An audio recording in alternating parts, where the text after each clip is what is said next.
Welcome to Miyaji flowers office চ্যানেলের পক্ষ থেকে সবাইকে হাই হ্যালো। আমি বাহরাইন থেকে বলছি মোহাম্মদ ইয়াসিন মিয়াজি। সবাইকে আসসালামু আলাইকুম ওয়া রাহমাতুল্লাহি ওয়া বারাকাতুহু। সম্মানিত প্রিয় শ্রোতা, আজকে অত্যন্ত গুরুত্বপূর্ণ একটি কন্টেন্ট তৈরি করছি। আমরা যার আদর্শ লালন করি, যাকে আমরা আদর্শ মনে করি, হজরত ইমাম হুসাইন রাদিয়াল্লাহু তাআলা আনহার কারবালার প্রান্তে ওনার শহীদ হওয়ার ঘটনা এবং এজিদের হাতে শহীদ হওয়ার ঘটনা এবং এজিদের হত্যাকারী এজিদের শেষ পরিণতি কী হয়েছিল, আজকে এই ক্ষুদ্র ভিডিওর মধ্যে আমি ক্ষুদ্র মানুষ আজকে এই বিষয়টি আলোচনা করব। তৎকালীন জালিম বাদশার সন্তান ছিলেন এজিদ।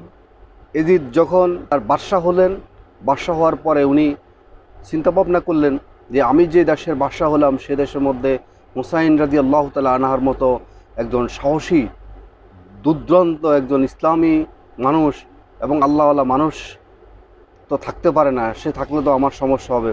সেই নিরিখে সেই ইমাম হুসেন রাদিয়াল্লাহু তাআলা আনহাকে মারার জন্য নানানভাবে ফন্দি আঁকা শুরু করলেন।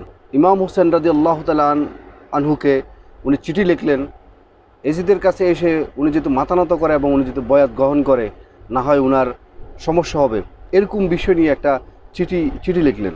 ইমাম হুসেন রাদিয়াল্লাহু তাআলা আনহার কাছে যখন চিঠিটা গেল, যাওয়ার পরে উনি চিঠিটা পড়লেন, তখন ইমাম হুসেন রাদিয়াল্লাহু তাআলা আনহার সহযোদ্ধারা ওনাকে বললেন যে না, আপনি ওনার কাছে যাওয়ারও প্রয়োজন নেই, ওনার চিঠির উত্তর দেওয়ার প্রয়োজন নেই, আপনার ওনার কাছে মাথা নত করার প্রয়োজন নেই। আমরা সময়ের ব্যবধানে আস্তে আস্তে আমরা ইসলাম প্রচার করব, আমাদের বায়াত মানুষ গ্রহণ করবে এবং মানুষ ইসলামের পথে ফিরে আসবে। কিন্তু ইমাম হোসেন রাদিয়াল্লাহু তাআলা বাঘের বাচ্চা ইমাম হোসেন, হযরত আলীর বাচ্চা ইমাম হোসেন রাদিয়াল্লাহু তাআলা আনহা বললেন না, আমি ওনার সাথে মোকাবেলা করব, ওনার কথার আমি জবাব দিব, উনি কি বলতেছে আমি শুনবো। সেই নিরিখে উনি ওনার 72 জন সঙ্গীদেরকে নিয়ে উনি যাত্রা শুরু করলেন আপনার এজিদের সাথে দেখা করার জন্য। এর মধ্যে এজিদের বংশ, এজিদের সমস্ত দলবল খবর পৌঁছে দিল এজিদের কাছে যে হযরত হুসাইন রাদিয়াল্লাহু তাআলা আনহু আসতেছে।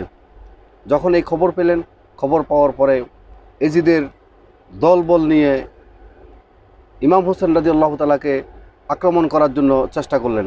এর মধ্যে অনেক ঘটনা ঘটে গেছে। ইমাম হোসেন রাদিয়াল্লাহু তাআলা আনহুর ভাইকে হত্যা করছে তারা। পরবর্তীতে ইমাম হোসেন রাদিয়াল্লাহু তাআলা বুঝতে পারলেন যে এখানে বিশাল বড় একটা সমস্যা হতে যাচ্ছে। তখন ইমাম হোসেন রাদিয়াল্লাহু তাআলা উনি কায়দা করে গন্তব্যস্থল উনি শেষ করে উনি তুরাক নদীর দিকে উনি ওনার গন্তব্য শুরু করলেন এবং সেখানে গিয়ে উনি তাবুক গাড়ে সবাইকে বললেন তোমরা এখানে ধৈর্য ধরো এবং তোমরা এখানে অপেক্ষা করো, দেখা যাক আমাদের কি হয়। এই খবর আবার এজিদের কাছে খবর পৌঁছে গেছে।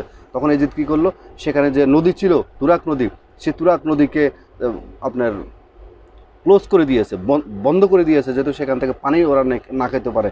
তখন এমত অবস্থায় তারা দীর্ঘদিন সেখানে থেকে পানি পান করতে পারতেছে না, কারণ মানুষ ওখানে মরুভূমির কারণে পানির পিপাসা অনেক বেশি ছিল, পানি পর্যন্ত খেতে পারে না, অনেক বাচ্চারা পানি খেতে পারতেছে না, সবাই পানি খেতে পারতেছে না। তখন সবার হাহাকার দেখে হযরত ইমাম হুসেন রাদিয়াল্লাহু তাআলা আনহা উনি সবাইকে বললেন যে আমি বুঝতে পারছি তোমরা একটা কাজ করো, তোমাদের যে একটা ক্লান্ততা, তোমাদের যে একটা দুর্বিষহ, তোমাদের যে একটা টেনশন, আমি এটা সহ্য করতে পারতেছি না, লড়াইটা আমার, তোমাদের লড়াই না। তো সুতরাং তোমরা একটা কাজ করো, আলোর মধ্যে তোমরা আমার চোখের দিকে তাকিয়ে কখনো আমাকে রেখে তোমরা এখান থেকে যেতে পারবে না। আমি গভীর অন্ধকারের লাইট আমি বন্ধ করে দিব, মোমবাতি বন্ধ করে দিব, বন্ধ করে দেওয়ার পর তোমরা আমাকে আর দেখবে না, তোমরা যার যেমন তোমাদের বউ বাচ্চাদেরকে নিয়ে তোমরা সবাই যার যেমন চলে যাও, আমি একাই 72,000 সৈন্যের সাথে আমি যুদ্ধ করব ইসলামের জন্য। সুতরাং তোমরা যার যেমন চলে যাও, এই লড়াইটা শুধু একা আমার। এই কথা বলার পরে উনি লাইট বন্ধ করলো। লাইট বন্ধ করার পরে অনেকক্ষণ পরে আবার মোমবাতি জ্বালাই দিলেন, জ্বালাই দেখে যে একজন সেনাবাহিনীও ওনাকে সে চলে যায়নি। তখন ওরা সবাই বলতেছে ইয়া হুসাইন রাদিয়াল্লাহু তাআলা আনহা, আপনাকে আমরা কীভাবে রেখে চলে যাই, আপনি একজন আমাদের হযরত আলীকে আমরা কি জবাব দিব, কাল হাসরের ময়দানে আমরা কি জবাব দিব, আপনাকে রেখে যদি আমরা চলে যাই, আপনার সাথে আমরাও সবাই শহীদ হয়ে যাব। এই নিরিখে এই মানে কথাপতন চলতেছে। হঠাৎ করে এজিদের বংশ এমন জোরে একটা তীর আঘাত করলো। এক তীর আঘাত করার সাথে সাথে আমাদের হুসাইন রাদিয়াল্লাহু তাআলা আনহার 6 মাসের বাচ্চার আপনার বুক ছিঁড়ে তীর যখন বেরিয়ে গেল এবং সে সাথে সাথে বাচ্চা যখন শহীদ হয়ে গেলেন এবং রক্তাক্ত অবস্থা দেখে হুসাইন রাদিয়াল্লাহু তাআলা আনহা আপনার খুব ব্যথিত হয়ে কষ্টে রক্তের দিকে তাকিয়ে আছেন, এখন কি করা যায়। এমত অবস্থা আবার চতুর্দিক থেকে আবার এজিদের বংশ, এজিদের সেনাবাহিনীরা আবার তীর নিক্ষেপ করা শুরু করলো। এমত অবস্থা হজরত আব্বাস রাদিয়াল্লাহু তাআলা আনহা উনি কী করলেন, উনি হজরত হুসাইন রাদিয়াল্লাহু তাআলা আনহাকে সামনে ঢাল হয়ে দাঁড়াই গেলেন এবং সমস্ত তীর উনার বুকে নিলেন এবং সাথে সাথে উনি শহীদ হয়ে গেলেন। ইন্না লিল্লাহি ওয়া ইন্না ইলাইহি রাজিউন। এবং হুসাইন রাদিয়াল্লাহু তাআলা আনহু এই ঘটনা দেখে তখন উনি ফুরাত নদীর পাড়ে গিয়ে সেখান থেকে উনি পানি পান করলেন। পানি পান করার পরে উনি একটু স্বস্তি নিলেন। স্বস্তি নেওয়ার পর উনি তীরের আঘাতের মতো শক্তি নিয়ে এবং ক্ষিপ্ত হয়ে মনোবল নিয়ে ইসলামের জন্য উনি চিৎকার করে হুঙ্কার করলেন যে তোমরা এজিদের বংশধর, এজিদের সৈন্যরা, তোমরা কে কোথায় আসো, তোমাদের সাহস থাকলে তোমরা আসো, আমি তোমাদের সাথে একাই লড়বো। এটা অনেক বড় একটা যুদ্ধ হয়েছিল এবং ইতিহাস সাক্ষী অনেক বড় একটা যুদ্ধ হয়েছিল। উনি এই ঘোষণা দেওয়ার পরে এজিদের ৭২,০০০ সেনাবাহিনীর পক্ষ থেকে অতি উৎসাহিত হয়ে আপনার ৩০০ জন আপনার সেনাবাহিনী এসছে তীর নিয়ে আপনার হুসাইন রাদিয়াল্লাহু তাআলা আনহাকে শহীদ করার জন্য এবং ওনার রক্ত গর্দান কেটে নেওয়ার জন্য এবং পুরস্কৃত নেওয়ার জন্য এজিদ থেকে অতি উৎসাহিত হয়ে আসছে। আসার পরে যখন ইমাম হুসাইন রাদিয়াল্লাহু তাআলা আনহার সামনে আসলেন, আসার পরে তো হুসাইন রাদিয়াল্লাহু তাআলা যখন তলোয়ার আপনার বের করলেন, সেনাবাহিনী ভয়ে আতঙ্কিত হয়ে গেছে যে আমরা কার সামনে এসেছি, আমরা তো কেউ বাঁচতে পারবো না। যা হোক, তারপরে তারা সে ৩০০ জন যুদ্ধ করে ৩০০ জনকে আপনার ছিন্ন ভিন্ন করে ফেলছেন হযরত হুসাইন রাদিয়াল্লাহু তাআলা আনহু। কারবালার মাঠে এই ৩০০ জনকে চিরদিনের জন্য নির্মূল করে ফেললেন। ৭২,০০০ যারা পিছনে আছে তারা চিন্তা করলো যে হুসাইন রাদিয়াল্লাহু তাআলা আনহুকে তো এভাবে মারা যাবে না, তার সাথে আল্লাহ প্রদত্ত শক্তি আছে। সে হলো মুহাম্মদ সাল্লাল্লাহু আলাইহি সাল্লামের বংশধর হযরত আলী রাদিয়াল্লাহু তাআলা আনহুর সন্তান এবং বাঘের বাচ্চা বাঘ, তাকে তো আমরা কখনো প্রতিহত করতে পারবো না, তাকে আমরা একটা সুযোগ বুঝে প্রতিহত করতে পারবো। এমত অবস্থায় আসরের আজান দেওয়া হলো। তখন হজরত হুসাইন রাদিয়াল্লাহু তাআলা আনহা তো অবশ্যই উনি নামাজ পড়বে। উনি যখন নামাজ পড়ার জন্য অজু করলেন, অজু করে যখন উনি পাহাড়ের মধ্যে বসে যখন নামাজের উদ্দেশ্যে যখন উনি সেজদাতে গেলেন, যাওয়ার সাথে সাথে এজিদের বংশধর বলতে এই সুযোগ, তখন ওনাকে চারিদিক থেকে এমনভাবে তীর নিক্ষেপ করা শুরু করলো এবং সে এজিদের সেনাবাহিনীর মধ্যে থেকে একজন এসে এমনভাবে ওনার গর্দানের মধ্যে আপনার তলোয়ার দিয়ে যখন আঘাত করলো, সাথে সাথে ওনার মুন্ডু দুভাগ হয়ে গেল।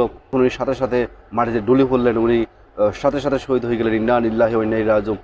এবং ওনার মুন্ডু নিয়ে সমস্ত মদিনাতে সেই এজিদের সেনাবাহিনী, এজিদের বংশধর, এজিদের মানুষ মুন্ডু নিয়ে সবাই সামনে সামনে ঘুরতেছে, তোমাদের হুসাইনকে তো আমরা শেষ করে ফেলছি, তোমরা সবাই আমাদের কাছে বয়াত হও। এটাই শেষ নয়, আপনার এজিদের নির্দেশক্রমে, জালিমের নির্দেশক্রমে ওই সে সমস্ত সকল মহিলাদেরকে ঘর থেকে বের করে নিয়ে তাদেরকে অপমান অপদস্থ করে এবং তাদেরকে কুকুরের মধ্যে হাঁটাই এবং গায়ের মধ্যে আঘাত করে করে তাদেরকে অপমান অপদস্থ করতেছে। এমত অবস্থায় মানে জালিমের যে সমস্ত কর্মকাণ্ড করার প্রয়োজন কথা, সে সমস্ত কর্মকাণ্ডগুলো করতেছে এবং যেহেতু জুলুম অত্যাচার করার প্রয়োজন সে সমস্ত জুলুম অত্যাচার করা শুরু করছে এবং সবাইকে আতঙ্কিত করতেছে, ভয় দেখাইতেছে যে আমরা তো হুসাইনের মুন্ডু আমরা কেটে নিয়েছি, সুতরাং তোমরা সাবধান হয়ে যাও, হুঁশিয়ার হয়ে যাও।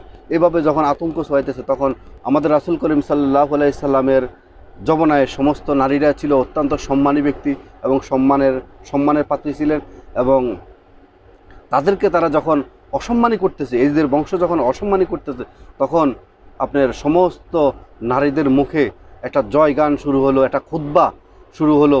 হ্যাঁ, ওই খুতবা শুনে যারা ভীত সংকৃষ্ট ওই সমস্ত নারী পুরুষ এবং মক্কার মানুষ, সমস্ত মানুষ জেগে ওঠে, সবাই একত্রিত হয়ে তারা স্লোগান করতেছে এবং তারা যুদ্ধের জন্য প্রস্তুতি নিচ্ছে যে রাসূল করিম সাল্লাল্লাহু আলাইহি সাল্লামের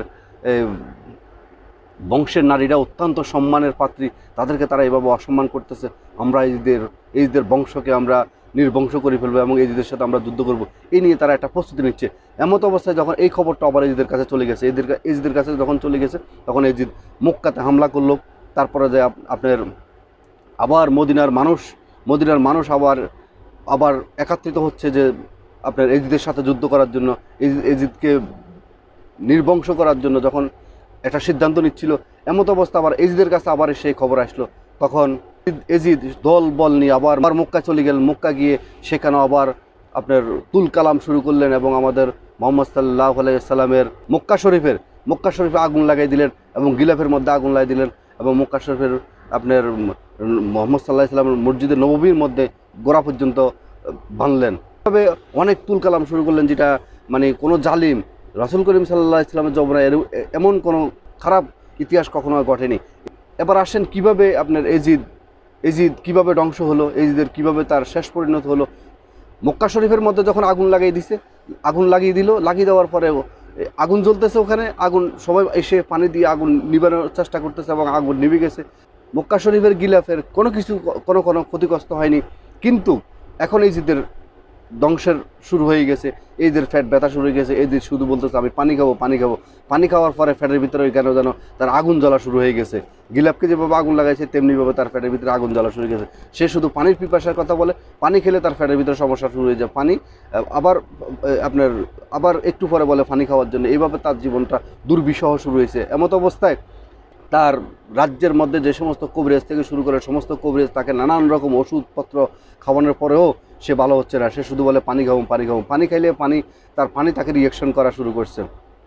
এমত অবস্থায় আবার তার একটা ফালিত একটা বানর ছিল, এজিদের একটা বানর ছিল, সে বানরটা পর্যন্ত তাকে রেখে চলে গেছে। তখন এজিদ বাদশা বলল যে আমার বানরটা কোথায় গেল? সবাই বললো যে আপনার বানরটা তো মনে হয় জঙ্গলে চলে গেছে, চলেন আমরা একটা কাজ করি, আপনার মনও ভালো হবে, আমরা চলেন আমরা এই বানরটাকে আমরা খুঁজে নিয়ে আসি।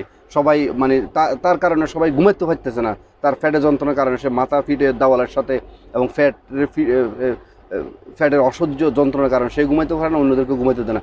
ইতিমধ্যে সবাই টেকনিক করে বললো তাহলে চলেন আমরা বানরকে খুঁজতে যাবো। এই নিরিখে তখন সবাই রওনা দিল আপনার জঙ্গলের দিকে, আপনার বনের দিকে, আপনার বানরকে খোঁজার জন্য। তখন তার প্রিয় গোয়া হলো আমাদের সেই হুসাইন রাদিয়াল্লাহু তাআলা আনহার সেই সাহসী গোয়ার মধ্যে সে সোয়ার হয়ে এজিদ যখন রওনা দিল আপনার বনের দিকে সে বানরকে খোঁজার জন্য। ইতিমধ্যে একটু পরেই আপনার সেই ঘোড়া মানে মাথাকে জাকি দিয়ে সেই আপনার এজিদকে নিচে পালাই দেওয়ার সময় তার আপনার ওই ঘোড়ার মধ্যে যখন সোয়ার হয় তখন ওই অনেকগুলা জিনিসপত্র থাকে, হাত পাওকে আপনার বেঁধে রাখার মতো এরকম কিছু যন্ত্রপাতি থাকে। তখন ওই এজিদ যখন নিচে পড়ে গেছে, পড়ার সময় তার পায়ের পাটা আপনার আটকে গেছে ঘোড়ার ওই রশির সাথে। আটকে যাওয়ার পর ঘোড়া আরও দূর মানে আরও জোরে স্পিডে আপনার দৌড়ানো শুরু করছে, অর্ধেক ঘোড়ার উপরে অর্ধেক নিচে। এভাবে আপনার স্যাঁচতে এজিদের বাদশাহ এজিদের সমস্ত চেহারা লড়ে গেছে এবং তার শরীরের টুকরা হয়ে গেছে। ততক্ষণ পর্যন্ত ঘোড়া থামেনি, ঘোড়া খালি দূরের উপরে আছে। সর্বশেষ আপনার এজিদ আপনার পৃথিবী থেকে চলে গেল এবং এজিদ বিখণ্ড হয়ে গেল।